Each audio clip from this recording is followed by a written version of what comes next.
Na nga daw to si Saldi ko, ayun nasabi, oh. Ayun, oh. Ang daming sakit nito. Baka matuluyan. Mahirap yun eh, no? Yung sakit ni Representative Saldi ko eh. Marami talagang naghahanap na sa kanya eh. Kung tutusin eh. Ha?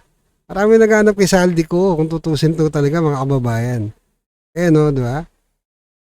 Ang sabi niya rito, I hope that I won't return in the Philippines. I would afford it due the process and that you would ensure that safety of my family and me. Nangingi pa ng no? Parang hindi congressman eh. Grabe yan, no? Grabe yan. Isipin mo, manghingi ka pa ng Alam mo, congressman, no? Ako Bicol. Hindi pala ako Bicol. Ikaw Bicol na lang. Hindi pala ako taga Bicol.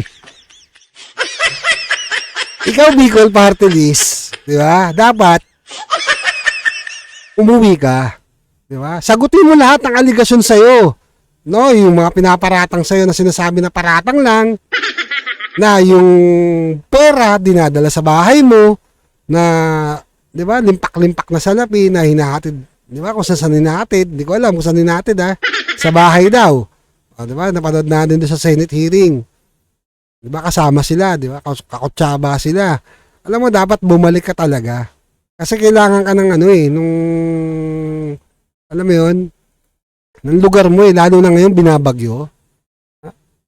Ang dami mong pera. Pero kawawa yung mga kababayan mo, di ba? Wala nang bahay. Buti ikaw nakatira ka sa 5-star hotel ngayon. Natutulog ka sa 5-star. Sa France. Di ba?